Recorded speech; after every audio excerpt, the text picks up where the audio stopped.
Hello student, ये extraction of element का video number 3 है। लास्ट वीडियो में हम डिस्कस कर रहे थे और हमने डिटेल में आपको बताया था किस तरीके से ऑक्साइड किस तरीके से ओर से प्योर मेटल प्राप्त किया जाता है। तो एक बार हम इसको फिर से देख लेंगे।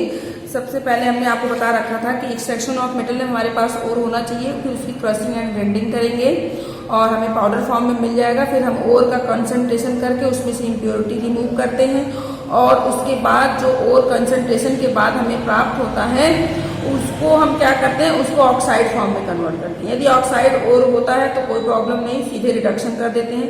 यदि सल्फाइड फॉर्म में है तो हम उसकी रोस्टिंग करेंगे, कार्बोनेट फॉर्म में है तो उसका कैल्सिनेशन करेंगे। हमें फाइनली ओर किस फॉर्म में लाना है, ऑक्साइड फॉर्म में। जब हमें ओर ऑक्साइड फॉर्म में मिल जाता है तो रिडक्शन करते हैं। रिडक्शन किस लिए करते हैं, ताकि ऑक्साइड ओर से ऑक्सीजन को रिमूव कर सकें और उस रिडक्शन से हमें क्या मिल जाता है, क्रूड मेटल या इम्प्योर मेटल मिल जाता है। और जो क्रूड मेटल मिलता है वो इम्प्योर है, इसलिए हम उसका प्योरिफिकेशन रिफाइनिंग करके हम और शुद्ध मेटल प्राप्त करते हैं। तो इस तरीके से हम अयस्क से शुद्ध धातु प्राप्त करते हैं। अयस्क से शुद्ध धातु प्राप्त करने की प्रक्रिया को कहते हैं धातु का निष्कर्षण। अब ये हमारा था मेन डिस्कशन, मेन जो है कि हमें इसमें क्या क्या डिस्कस करना है एक्सट्रैक्शन ऑफ मेटल में। एक चीज हमारे पास है दैट इज गैंग या इसी को बोलते हैं इम्प्योरिटीज। गैंग या मैट्रिक्स, गैंग और मैट्रिक्स या अब इसको क्या कहते हैं, गैंग या मैट्रिक्स क्या होता है, तो अयस्क में उपस्थित अशुद्धियों को ही क्या कहते हैं, गैंग या मैट्रिक्स। यानी कि गैंग मैट्रिक्स को अशुद्धियां भी कहते हैं। तो impurities present in ore is called gangue और मैट्रिक्स। तो गैंग या मैट्रिक्स किसे कहते हैं, अयस्क में उपस्थित अशुद्धियों को हम क्या कहते हैं, इम्प्योरिटी जो है गैंग या मैट्रिक्स कहते हैं। इसको आप और डिफाइन कर सकते हैं, व्हाट इज गैंग और मैट्रिक्स। तो इम्प्योरिटीज ऑफ ओर या ओर में उपस्थित अशुद्धियों को ही हम क्या कहते हैं। सिंपल सा आप दिमाग में रखिए, गैंग या मैट्रिक्स आता है तो दिमाग में आप रखेंगे कि अयस्क में उपस्थित अशुद्धियां क्या हैं, आपकी गैंग या मैट्रिक्स हैं। अब हमने जो अयस्क के ओर के एक्सट्रैक्शन के लिए सारे पॉइंट्स बताए, हमने 5 पॉइंट्स बताए थे, उसको हम 1 बाय 1 डिस्कस करेंगे। तो सबसे पहले हम क्या करते हैं, हमें जो ओर मिलता है उससे हमको मेटल को निकालना है। तो सबसे पहला हमारे पास क्या होता है, फर्स्ट ऑफ ऑल हम क्या करते हैं, that is crushing and grinding.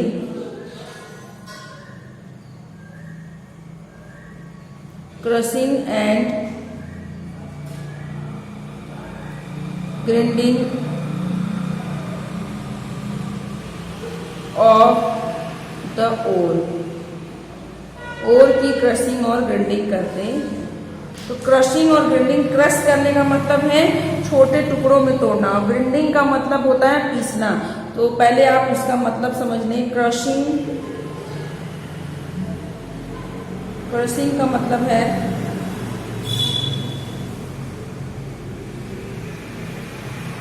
और जो बड़े टुकड़े में है, और कन्वर्टेड इनटू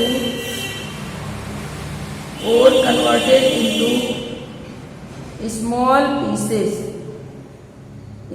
पीसेस, छोटे टुकड़ों में। अयस्क को, बड़े अयस्क को छोटे टुकड़ों में कन्वर्ट करना। अब जब हमें अयस्क जो है छोटे टुकड़ों में मिल जाए तो उसको क्या करना है, पाउडर फॉर्म में। तो ग्राइंडिंग क्या होता है, ग्राइंडिंग में क्या होगा, ग्राइंडिंग में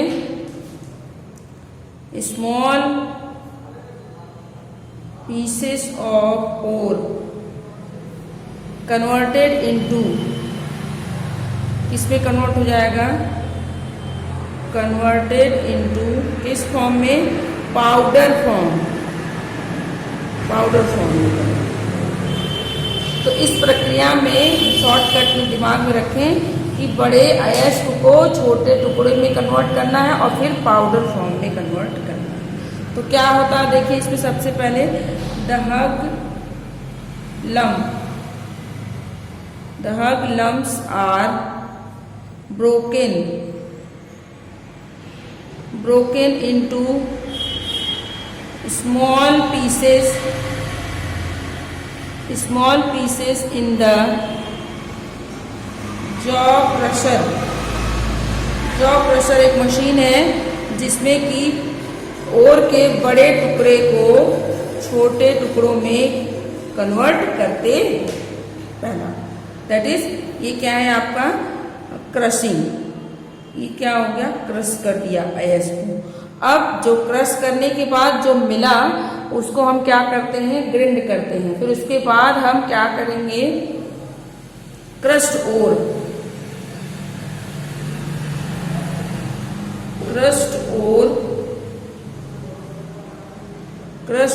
कन्वर्टेड इनटू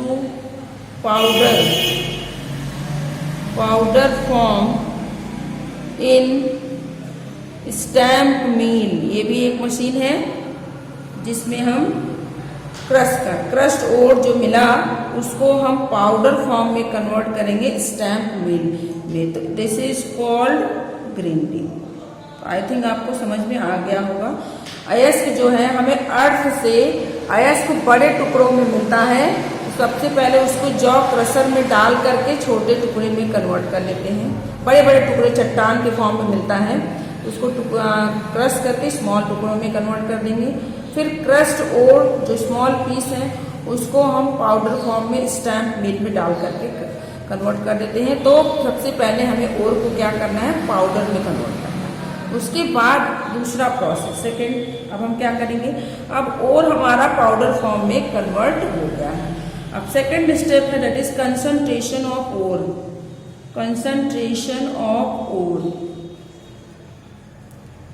तो कंसंट्रेशन ऑफ ओर क्या होता है, कंसंट्रेशन सांद्रित करना, सांद्रण। तो सांद्रण ऑफ ओर, अयस्क का सांद्रण। तो कंसंट्रेशन करने का मतलब क्या है कि अयस्क कब सांद्रित होगा, कब एकत्रित ज्यादा अयस्क की मात्रा कब होगी, जब उसमें से अशुद्धियों को हटा देंगे। तो removal of impurities from ore is known as concentration of ore। तो क्या हो जाएगा, that is removal of impurities का मतलब removal of impurities, या इसी को कहते हैं गैंग, या क्या है इसी का एक और नाम, मैट्रिक्स। रिमूवल ऑफ इम्प्योरिटीज और gang matrix particles from ore is called concentration of ore।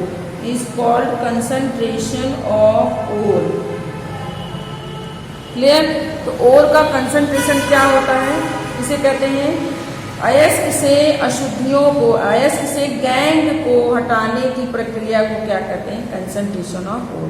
अब कंसंट्रेशन ऑफ ओर जो होता है उसके डिफरेंट मेथड हैं, 4 मेथड है। फॉलोइंग 4 डिफरेंट में कौन से हमें इंपॉर्टेंट कौन से हैं, फॉलोइंग 4 मेथड हैं। Following 4 methods for concentration of ore। तो ओर के कंसंट्रेशन के कुल कितने मेथड हैं, 4 हैं। यही हमने टेबल में बताया था। देखिए यहाँ पर कंसंट्रेशन ऑफ ओर के 4 मेथड है। इसी को हम 1 by 1 डिस्कस करेंगे। पूरे टेबल को जो हमने बताया उसको 1 by 1 डिस्कस करेंगे। अब तक हम क्रशिंग ग्राइंडिंग बचा चुके हैं, हमें ओर पाउडर फॉर्म में मिल गया, हम कंसंट्रेशन पर पहुंचे हैं। अब हमें इसको डिस्कस करना है। कौन कौन से मेथड है वो 4 हम देखिए। फर्स्ट है हमारे पास हाइड्रोलिक वॉशिंग। सेकंड है froth flotation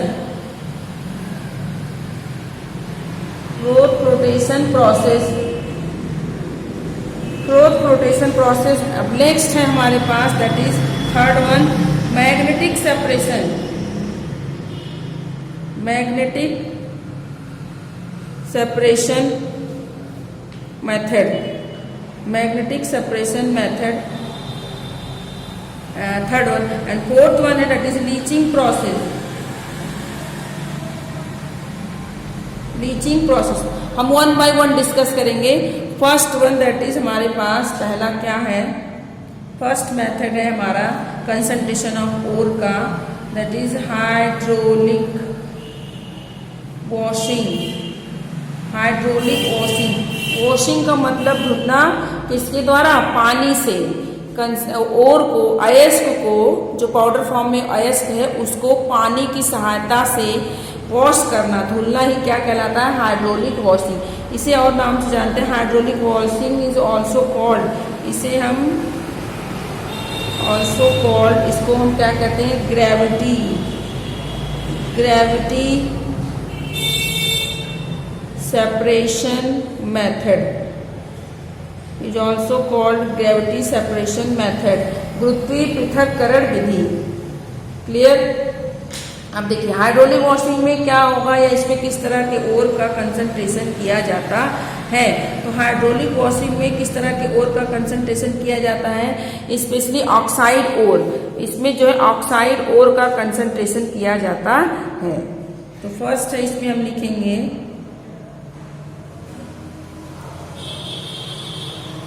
it is used for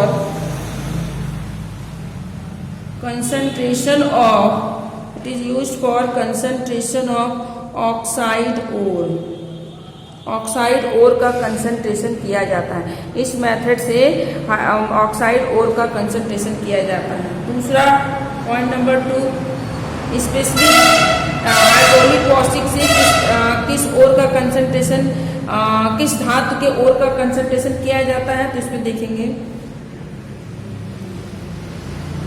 in hydraulic washing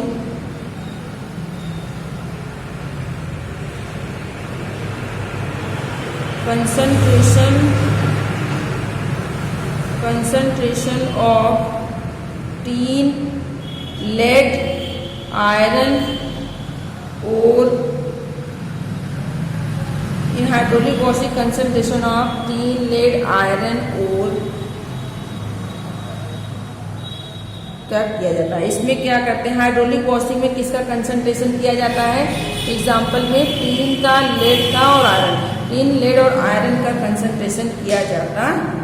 next एक चीज और दिमाग में होना चाहिए, अब इसमें क्या होता है कि जो अयस्क है और अशुद्धि है, अयस्क और इम्प्योरिटीज में डेंसिटी का डिफरेंस होना चाहिए। Density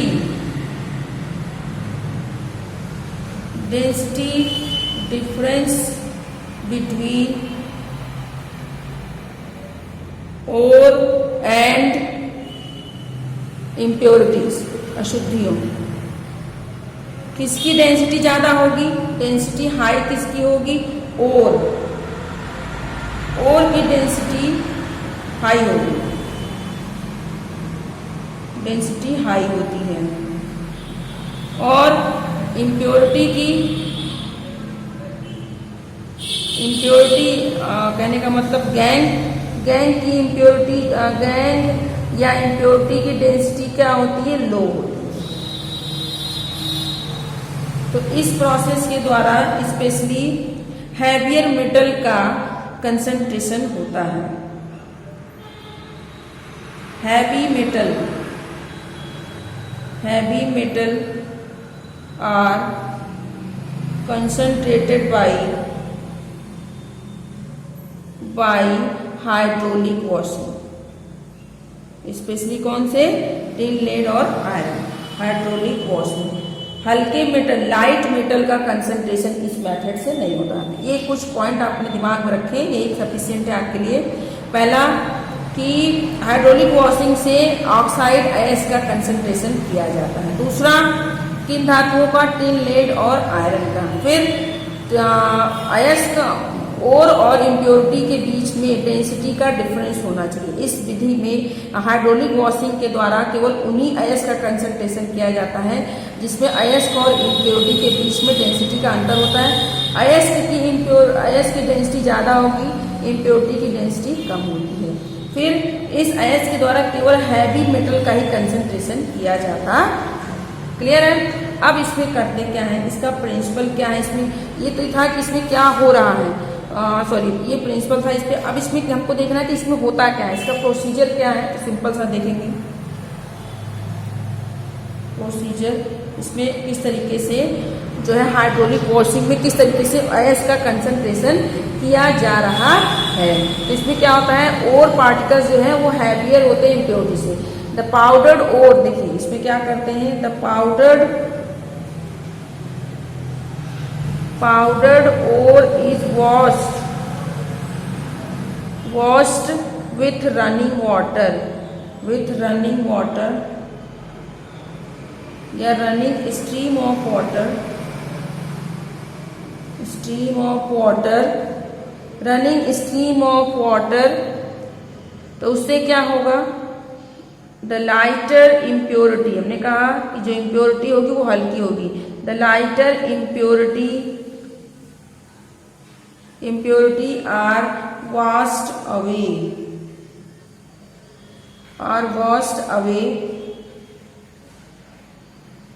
and ore particle and heavier ore कह सकते हैं, heavier ore particles settle down, heavier ore particles settle down, एकत्रित हो जाती है। देखिए सिंपल सा हाइड्रोलिक वॉशिंग शॉर्टकट में आप लिखेंगे, जैसे इतना आपको नहीं लिखना है, आप इसको शॉर्ट वे में लिख सकते हैं कि हाइड्रोलिक वॉशिंग के द्वारा केवल ऑक्साइड ओर का कंसंट्रेशन होता है, एग्जाम्पल टिन, लेड, आयरन, और केवल उन्हीं अयस्क का होता है जिसमें की डेंसिटी का अंतर होता है, और केवल उन्हीं अयस्क का सांद्रण होगा, केवल उन्हीं धातु के अयस्क का सांद्रण होगा जो हैवी मेटल होंगे। अब प्रोसीजर में करते क्या है, हाइड्रोलिक वॉशिंग अयस्क को धुल देना है। आप जैसे घर में चावल पकाने से पहले आप क्या करते हैं, चावल को धुल करके तब उसको पकाते हैं, तो जो उसमें इम्प्योरिटी होती है वो पानी के साथ बह जाती है, क्योंकि इम्प्योरिटी हल्की होती है और चावल भारी, जो आपका चावल है उसके दाने भारी होते हैं तो पानी के अंदर रह जाते हैं और इम्प्योरिटी पानी के साथ बह जाता है। वैसे ही आप इसको कंपेयर करिए कि यहाँ पर जो राइस है वो ओर की तरह है, ओर हमारा राइस की तरह है और उसमें उपस्थित जो अशुद्धियाँ, गंदगी है वो पानी के साथ बह जा रही है। तो क्या करते हैं, पाउडर्ड ओर को हम क्या करेंगे, पानी के साथ धुलते, पानी उसमें खूब तेजी से पानी का प्रवाह किया जाता है, तो उससे जो हल्की इम्प्योरिटी होती है वो पानी के साथ बह जाती है और जो भारी ओर के पार्टिकल्स होते हैं वो जो है नीचे तली पर एकत्रित हो जाते हैं। This process is called hydraulic washing. Clear? अब सेकेंड हम देखेंगे दूसरा मेथड। दूसरा हमारे पास क्या है, froth flotation. Concentration of ore का दूसरा मेथड है froth flotation process. Froth flotation process या इसी को कहते हैं छाग या फेन प्लवन विधि, फ्रोथ फ्लोटेशन प्रोसेस या फेन प्लवन विधि। तो अब इसमें भी देखेंगे क्या कौन कौन से अयस्क का सांद्रण इसमें किया जाता। तो फर्स्ट देखिए, सबसे पहले स्पेशली यूज्ड फॉर सल्फाइड अयस्क। तो फ्रोथ फ्लोटेशन प्रोसेस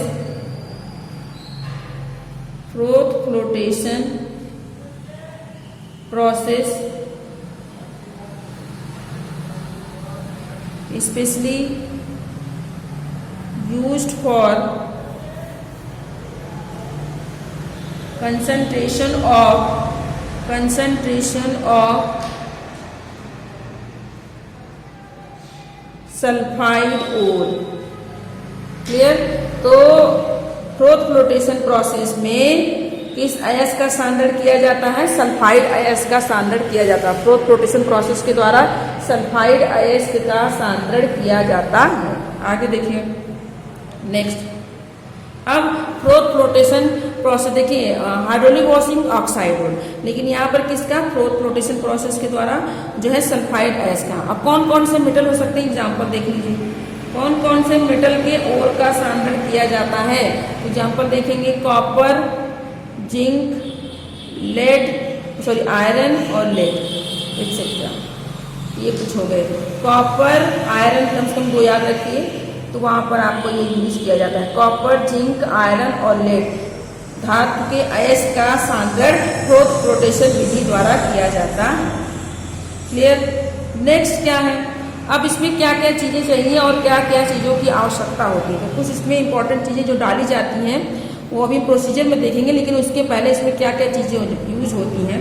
देखिए, सबसे पहले इसमें एक यूज होता है, ये आपके कंपटीशन के एग्जामिनेशन में पूछा जाता है। कंपटीशन के एग्जामिनेशन पॉइंट ऑफ व्यू से इंपॉर्टेंट है। फ्रोथर क्या होता है? फ्रोथ फ्लोटेशन विधि में फ्रोथर यूज किया जाता है। फ्रोथर क्या होता है?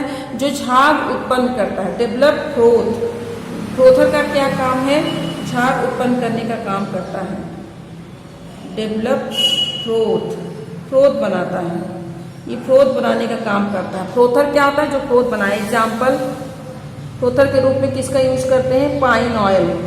पाइन ऑयल का यूज फ्रोथर के रूप में। एग्जाम में पूछता है कि फ्रोथर के रूप में किसका यूज करते हैं कंपटीशन में। नेक्स्ट है फ्रोथ स्टेबलाइजर। यदि फ्रोथ ज्यादा बन गया, चलिए फ्रोथर डाला झाग उत्पन्न करने के लिए, पाइन ऑयल। अब फ्रोथ बनने लगा, फ्रोथ ज्यादा बन गया। यदि फ्रोथ ज्यादा बनने लगा, झाग ज्यादा बनने लगी, तो उसको स्टेबलाइज, उसको सामान्य कैसे लाया जाए, उसको जो उसका झाग की मात्रा को सामान्य कैसे किया जाए, उसको स्टेबलाइज कैसे किया जाए, तो ये क्या करता है फ्रोथ स्टेबलाइजर? स्टेबल फ्रोथ, ये फ्रोथ को कम करता है, फ्रोथ को स्टेबल करता है। तो स्टेबलाइजर के रूप में, फ्रोथ स्टेबलाइजर के रूप में किसका यूज करते हैं? एनिलीन का यूज होता है और क्रिसॉल का यूज। एनिलीन और क्रिसॉल, देखिए पाइन ऑयल यूज होता है फ्रोथ बनाने के लिए, और एनिलीन या क्रिसॉल में से कोई एक यूज होता है जब फ्रोथ ज्यादा बन गया हो उसको कम करने के लिए। क्लियर है? नेक्स्ट, और इसमें क्या यूज करते हैं? और देखिए, इसमें हम यूज करते हैं डिप्रेसेंट या फिर कलेक्टर। पहले देख लें, कलेक्टर्स का यूज किस लिए करते हैं? कलेक्टर्स का यूज करते हैं to collect sulphide ore. Sulphide ore को कलेक्ट करने के लिए, वेटेबिलिटी ऑफ ओर को जो है वेट करने के लिए, सल्फाइड ओर को कलेक्ट करने के लिए। अब क्या यूज होता है कलेक्टर के रूप में? देखिए, कलेक्टर के रूप में यूज होता है that is potassium ethyl xanthate. Potassium ethyl xanthate का यूज होता है एज ए कलेक्टर। क्लियर है? अब नेक्स्ट है हमारे पास, नेक्स्ट क्लियर हमारा है दैट इज डिप्रेसेंट के रूप में किसका यूज करते हैं? डिप्रेसेंट का क्या काम है, इसको हम नेक्स्ट वीडियो में डिस्कस करेंगे।